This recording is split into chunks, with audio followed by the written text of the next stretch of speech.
ചക്കര മുത്തച്ഛൻ ഓരോ ഔട്ട് ഗോയിങ് കോളിനും ലക്ഷങ്ങളായിട്ട് ഇങ്ങോട്ട് തിരിച്ചു വരണം മുത്തച്ഛ. എടാ മോനെ, നിന്റെ കൊഞ്ചലൊക്കെ ഒന്ന് മതിയാക്ക്. സമയം കളയാതെ അടുത്ത നമ്പറിൽ ഫോൺ ചെയ്തേ. നമ്പർ 961143. ഒരു മിനിറ്റ്, നേരത്തെ വിളിച്ചിട്ട് കിട്ടാൻ ആള് തിരിച്ചു വിളിക്കുന്നുണ്ട്. ഒരു ഐഡിയ. എന്താ? ആളോട് സംസാരിക്കും. ഒരു മണ്ടത്തരം പറയാതെ ഈ നമ്പറിൽ നിന്ന് നേരത്തെ ഒരു മിസ് കോൾ വന്നിരുന്നല്ലോ. സാറേ, ഞാൻ ദേവദാസന്റെ കൊച്ചുമോൻ രാമദാസനെ സംസാരിക്കുന്നേ. പറയൂ മോനെ. അത് മുത്തശ്ശൻ പറഞ്ഞു കുറെ നാളായിട്ട് നിങ്ങൾ വിളിച്ചിട്ടില്ല, അപ്പൊ അങ്ങോട്ട് വിളിച്ചു ചോദിക്കാൻ പറഞ്ഞു. കാര്യം പുള്ളിയുടെ 10 ലക്ഷം രൂപ മേടിച്ചെന്നുള്ളത് നേരാ. കൊടുക്കാൻ കുറച്ച് ലേറ്റ് ആയി പോയി. അങ്ങനെ ലേറ്റ് ആയ ശരിയാവില്ലല്ലോ. അയ്യോ മോനെ, ഒരാഴ്ചയായിട്ട് കാശ് റെഡിയായിട്ട് കയ്യിലിരിപ്പുണ്ട്. മോന്റെ മുത്തച്ഛനെ എത്ര തവണയാന്ന് വിചാരിച്ചാ വിളിക്കുക. ഏത് ഊളയാണെന്നറിയില്ല, എപ്പൊ നോക്കിയാലും സ്വിച്ച് ഓഫ് എന്ന് പറഞ്ഞോണ്ടിരിക്കും. പിന്നെന്ത് ചെയ്യാനാ? കൂടുതൽ സംസാരിച്ച് കോളാക്കാൻ നിൽക്കണ്ട. മോൻ ചെന്ന് മോന്റെ മുത്തച്ഛന്റെ അടുത്ത് പറ, 10 മിനിറ്റിനുള്ളിൽ പൈസ ആയിട്ട് ഞാൻ വീടിന്റെ മുമ്പിലുണ്ടായിരിക്കുന്നു. എന്നാ ശരി, ഇങ്ങോട്ട് പോരെ. ആ, വണ്ടി എടുക്ക്. അയ്യോ, എന്റെ ചക്കര മുത്തശ്ശൻ. I love you, മുത്തശ്ശൻ. എന്റെ പൊന്നുമോനെ, എന്താ നിനക്ക് പറ്റിയേ? എഴുന്നേക്ക് മോനെ. അടുത്ത 10 മിനിറ്റിൽ 10 ലക്ഷം വരാൻ പോകുന്നേ. 10 ലക്ഷം വരാൻ പോകുന്നു. പത്മനാഭസ്വാമി ക്ഷേത്രത്തിന്റെ ഓരോ വാതിൽ തുറക്കുമ്പോഴും കോടിക്കണക്കിന് പൈസ കിട്ടിക്കൊണ്ടിരുന്നത്. ഇവിടെയാണെങ്കിൽ ഓരോ ഫോൺ ചെയ്യുമ്പോഴും ലക്ഷങ്ങൾ ഇങ്ങനെ വന്ന് കുമിഞ്ഞു കൂടാൻ നിൽക്കല്ലേ. ഞാൻ പറഞ്ഞ പോലെ തന്നെ ഫലിച്ചറ. ദേ ആരും ബെല്ലടിക്കുന്നത്. എന്റെ ചക്കര മോനെ, ദേ ആരോ വന്നിരിക്കുന്നു. ഒന്ന് ചെന്ന് പോയ കാണിച്ചിട്ട് വാ വാ, നമുക്ക് പോവാം. സുകുമാരൻ. ആ പേരിൽ ആരുമില്ല. വണ്ടി സുകുമാരൻ. നിങ്ങളോട് പറഞ്ഞു മനസ്സിലായില്ലേ? നിങ്ങൾക്ക് വീട് മാറിപ്പോയതാ. ഞാനാ മോനെ ഈ വണ്ടി സുകുമാരൻ. ഫോണിൽ പറഞ്ഞില്ലേ 2 ലക്ഷം. ഞാൻ കാത്തിരിക്കായിരുന്നു. മുത്തശ്ശനവിടെ. ഇത്രയും നേരം നിങ്ങൾ ഇപ്പൊ വരും എന്ന് പറഞ്ഞ് കാത്തിരിക്കായിരുന്നു. അത് ഉറങ്ങിപ്പോയി പാവം. അമ്മ 2 ലക്ഷത്തിന്റെ ആളാ. വന്നാട്ടെ പൊടി. ഇരിക്കെ. നിങ്ങളെല്ലാവരെയും കുറിച്ച് മുത്തശ്ശൻ ഒരുപാട് പറഞ്ഞിട്ടുണ്ട്. പിന്നെ നിങ്ങളുടെ മുത്തശ്ശനെ എന്റെ വലിയ കാര്യം. എത്രയോ തവണ ഞാൻ ബിസിനസ്സിലൊക്കെ തകർന്നു പോയപ്പോഴേ എന്നെ ഒരുപാട് സഹായിച്ചിട്ടുള്ള ആളാണ് അദ്ദേഹം. ഈ കാശേ മുത്തശ്ശൻ കണ്ണ് തുറന്ന ഉടനെ മറക്കാതെ ഞാൻ തന്നാന്ന് ഏൽപ്പിച്ചേക്കണം. മറന്നു പോവല്ലേ. കറക്റ്റായിട്ട് എണ്ണി നോക്കണേ. മുത്തശ്ശനോട് പറയൂ. എന്റെ പൊന്നിയേട്ട ചേട്ടനെ പറ്റി മുത്തശ്ശൻ ഏത് നേരം പറയാറുണ്ട്. മുത്തശ്ശനെ പോലെ നിങ്ങളും വലിയ കോമഡിക്കാരനാ. ഞാൻ ഉദ്ദേശിച്ചത് നന്നായിട്ട് സംസാരിക്കുന്നു. എല്ലാ ഈശ്വരന്റെ കാര്യം. അപ്പൊ ഞാൻ അറിയാം. ഒരുപാട് സന്തോഷം. നന്ദിയുണ്ട് സാറേ.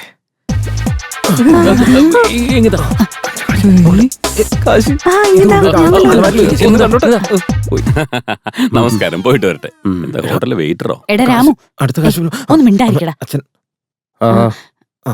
ആരുടെ അത്? ആ പോയ ആള് വണ്ടി സുകുമാരനാ അച്ഛാ.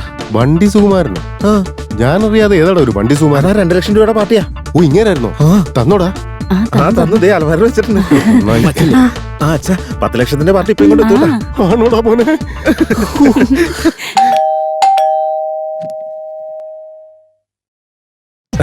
എന്റെ പേര് റോക്കി മിഷൻ. പേരെന്തെങ്കിലും ആയിക്കോട്ടെ, കാശ് തരുന്ന പറ. 10 ലക്ഷം. മോന്റെ മുത്തച്ഛൻ ഇത്രയും നേരം റോക്കി മിഷൻ മഞ്ജു എന്ന് പറഞ്ഞോണ്ടിരിക്കുന്നു. ഇപ്പൊ കിടന്ന് ഉറങ്ങിയുള്ളൂ സാറേ. കിടന്നുറങ്ങി. ഉറങ്ങിക്കോട്ടെ. അയ്യോ, 10 ലക്ഷത്തിന് അമ്മ, ഇതാണ് റോക്കി മിഷൻ മഞ്ജു സാർ. മുത്തശ്ശൻ പറയാറില്ലേ ഇദ്ദേഹം. അത് ഇരിക്കും സാറേ. നമസ്കാരം.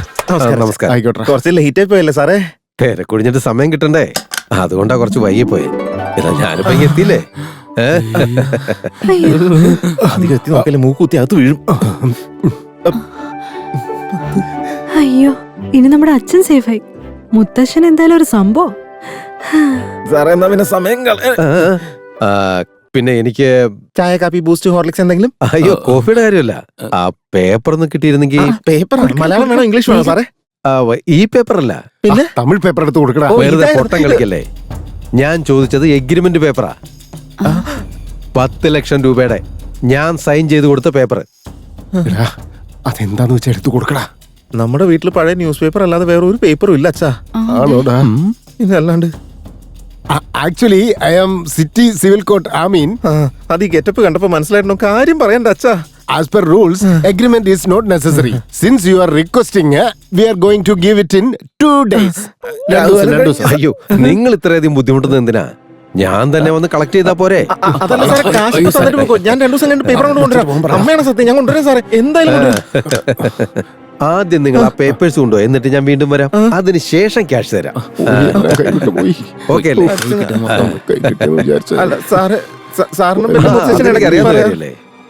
ആ, മുത്തശ്ശനെ ഉറക്കത്തിൽ നിന്ന് എണീക്കുമ്പോ റോക്കി മിഷൻ മഞ്ജു വന്നു എന്നൊന്ന് പറഞ്ഞേക്കണേ. ഓക്കെ, വരട്ടെ, ബൈ. ഇതൊന്നും ആലോചിച്ച് വിഷമിക്കണ്ട എന്റെ അച്ഛാ. ഒന്നും മിണ്ടാതിരിക്ക. ഒരു പേപ്പർ നോക്കാൻ പറ്റാത്തവൻ സമാധാനിപ്പിക്കാൻ വന്നിരിക്കുന്നു. ആ കിളവൻ ആർക്കൊക്കെ എത്രയൊക്കെ കൊടുത്തിട്ടുണ്ടെന്ന് ആർക്കറിയാടാ? അതിന് പേപ്പേഴ്സ് എവിടെയാ, ഡോക്യുമെന്റ്സ് എവിടെയാന്ന് ഒരു കോപ്പും നമുക്കറിയില്ല. 10 ലക്ഷം രൂപ കയറി വന്നിട്ട് പോയ പോക്ക് കണ്ടോടാ. എന്നിട്ട് ഞാൻ സമാധാനിക്കണം പോലും, സമാധാനിക്കണം. അങ്ങോട്ട് അവിടെ പോടാ, ഇങ്ങോട്ട് വാ. വേഗം വാടാ, ഓടി വാടാ. വാടാ വാടാ വാടാ. മുത്തശ്ശ അച്ഛാ, മുത്തശ്ശ അച്ഛാ, അച്ഛാ, അച്ഛാ, ഡോക്യുമെന്റ്സ് ഒക്കെ എവിടെയാ വെച്ചിരിക്കുന്നത്? ഒന്ന് പറയാ. എവന്റെ കയ്യിലാ കൊടുത്തിരിക്കുന്നത്. ഡോക്യുമെന്റ് പേപ്പറില്ലേ ഒപ്പിട്ടത്? അത്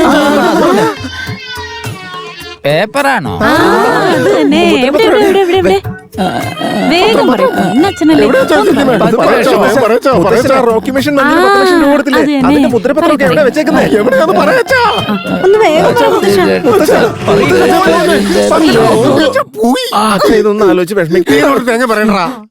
ഈ മുതുകിളവൻ ആർക്കോ കാശ് കൊടുത്തിട്ടുണ്ട്, ഡോക്യുമെന്റ്സ് എവിടെ വെച്ചിരിക്കുന്നത് നമ്മൾ എങ്ങനെ കണ്ടുപിടിക്കടാ? ഇങ്ങനെ തട്ടിപ്പോയാൽ നമ്മൾ അവസാനം ഗോതമ്പുണ്ട് നിന്നേണ്ടി വരും. നാട് റോഡിൽ ഇറങ്ങി ഇന്ന് പിച്ച എടുക്കേണ്ടി വരൂടാ. അച്ഛൻ അയ്യോ. മുത്തശ്ശൻ ഇപ്പൊ കോമയിലാണ്. ഒന്ന് അച്ഛൻ ഇങ്ങനെ സമാധാനപ്പെടു. സംസാരിച്ചു ഫുൾ സ്റ്റോപ്പ് അല്ലേ? വാ, വാ, വാ. വരുന്ന ദേഷ്യം അയ്യോ. എടാ, ഒന്ന് വിളിച്ചോണ്ട് പോടാ. വാ ഇങ്ങോട്ട്. അയ്യോ, ഞാൻ അങ്ങോട്ട് പറയട്ടെ. ചെല്ല്. കിടന്ന് വെപ്രാളപ്പെടാതെ. ദേഷ്യപ്പെട്ടുകൊണ്ട് എന്തുണ്ടാവാനാ? അങ്ങോട്ട് നടക്ക്. ഒന്നും ശരിയാവില്ലല്ലോ. ചെല്ല്. വന്നേ റിലാക്സ്. അച്ഛനെ കൈവിട്ടിട്ടുണ്ടാവും അച്ഛാ. പക്ഷെ അച്ഛൻ എന്റെ അച്ഛനെ ഞാൻ കൈവിട്ടില്ല അച്ഛാ. എടി ആ നമ്പർ പറഞ്ഞേ. 9886 hello hello hello hello hello, hello. നിക്ക് ഈ ലൈനിലൊന്ന് വെയിറ്റ് ചെയ്യേ. പോണ്ട വഴി ഇവിടെ നിന്ന് ടൗണിലെ ബസ് സ്റ്റാൻഡിലേക്ക് ഓട്ടോയ്ക്ക് പോയാൽ 300 രൂപയാവും. അച്ഛാ മൈസൂർ വരെയൊക്കെ നല്ല പിടിയുണ്ടെന്നാ തോന്നുന്നത്. അവിടേക്കാ കാശ് കൊടുത്തിരിക്കുന്നത്. ഹലോ ആ പറയേ. സാർ, ഞാൻ ദേവദാസിന്റെ പേരക്കുട്ടിയായിരുന്നേ. മുത്തശ്ശന് നല്ല സുഖമല്ല, അപ്പൊ കാര്യങ്ങളൊക്കെ മുത്തശ്ശൻ എന്നെ ഏൽപ്പിച്ചിരിക്കുന്നേ. എല്ലാ കാര്യങ്ങളും പറഞ്ഞല്ലോ അല്ലേ? ഒന്നും മറച്ചു വെച്ചിട്ടില്ല, എല്ലാ കാര്യങ്ങളും പറഞ്ഞിട്ടുണ്ട്. എന്നിട്ട് എന്താ ചെയ്യാൻ പറയുന്നത്? പറയേണ്ടത് സാറല്ലേ. നിങ്ങളായിട്ട് ഇങ്ങോട്ട് വരുവോ അതോ ഞാൻ അങ്ങോട്ട് കൊണ്ടു തരണോ? ഒന്ന് ഹോൾഡ് ചെയ്യണേ. നമ്മൾ വാങ്ങിക്കാനായിട്ട് അങ്ങോട്ട് ചെല്ലൂ അതോ സാധനമായിട്ട് ഇങ്ങോട്ട് വരണമെന്ന് ചോദിക്കണം. ഇതുപോലത്തെ ഒരുപാട് കേസ് ഞാൻ കണ്ടിട്ടുള്ളത്. നമ്മുടെ ഈ തരുന്ന പോലെ കാണിച്ചിട്ട് അവര് തിരിച്ചു കൊണ്ടുപോകും. അത് പിന്നെ സാറേ ഞങ്ങൾ കുറച്ച് ബിസി, അപ്പൊ സാറ് തന്നെ കൊണ്ടുവരാണെങ്കിൽ. ആ അത് പിന്നെ എനിക്ക് നെക്സ്റ്റ് വീക്ക് ഒന്ന് സിംഗപ്പൂർ പോകണം. ഇന്ന് രാത്രി ഞാൻ ഇവിടെ നിന്ന് ഇറങ്ങിയിട്ട് നാളെ വെളുക്കുമ്പോഴത്തേക്ക് അവിടെ എത്തിച്ചേക്കാം. Okay sir, welcome sir. ആ പിന്നെ ഒരു കാര്യം, എന്താ സാറേ? ഇത് പരമ രഹസ്യമായിട്ടുള്ള കാര്യമാ. ഒരു കുഞ്ഞു പോലും അറിയരുത്. ഇല്ല സാർ, ആരും അറിയില്ല, ആരോടും ഒന്നും പറയില്ല, സത്യമായിട്ട് സാറേ. ഓക്കെ ഓക്കെ സാറേ. ഒരു കുഞ്ഞു പോലും ഈ കാര്യം അറിയരുതെന്ന് അങ്ങേര് പറഞ്ഞേക്കുന്നേ. എടാ സീക്രട്ട് എന്ന് പറഞ്ഞ മിക്കവാറും അതിന്റെ ഉള്ളിൽ രത്നവും കാര്യങ്ങളൊക്കെ ആയിട്ട് കുറെ ഉണ്ടാവൂടാ. അതുകൊണ്ടല്ലേ ഇവിടെ വന്ന് തരാന്ന് പറഞ്ഞേ. നിന്റെ മുത്തശ്ശനുണ്ടല്ലോ, ഒരു മാസത്തിൽ 10 ദിവസമേ വീട്ടിലുണ്ടാവാറുള്ളൂ. ബാക്കി 20 ദിവസവും അങ്ങനെ ഈ അമ്പലവും പൂജയൊക്കെ ആയിട്ട് കറങ്ങി നടക്കുമായിരുന്നു. നാട്ടിലുള്ള വലിയ വലിയ സ്വാമിമാരൊക്കെ അച്ഛൻ ഇങ്ങോട്ട് ഫോൺ വിളിച്ചിട്ട് മണി ഡീലിങ്ങിനെ കുറിച്ച് സംസാരിക്കുമായിരുന്നു. ഓ ഗ്രേറ്റ് മാൻ. പുള്ളി കാലത്ത് നേരെ ഇങ്ങോട്ടേക്ക് വരും. പുള്ളി വരുന്ന സമയത്ത് നമ്മൾ എല്ലാവരും റെഡി ആയിരിക്കണം. ഓക്കെ?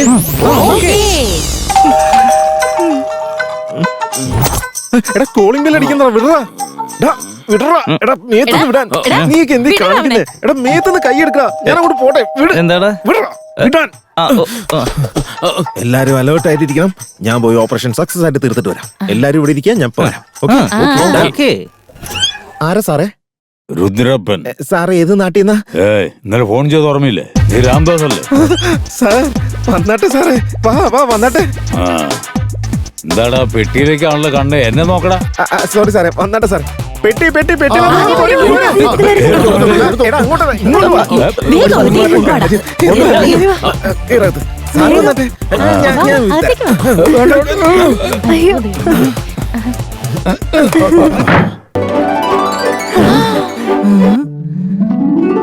ഇതെല്ലാം ഗോൾഡാണ്.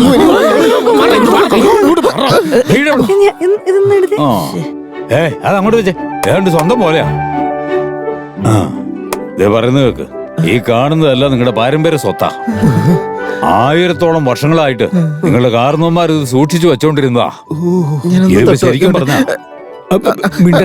ആ നിങ്ങളുടെ മുത്തശ്ശന്റെ മുത്തശ്ശന് രാജാവ് കൊടുത്ത പാരിതോഷികങ്ങളാ. അപ്പൊ ഇത് അന്നത്തെ ബ്രിട്ടീഷുകാരും അതിനുശേഷം വന്ന രാജാക്കന്മാരും എല്ലാം നിങ്ങളുടെ പൂർവികന്മാർക്ക് കൊടുത്ത സമ്മാനങ്ങളാണ്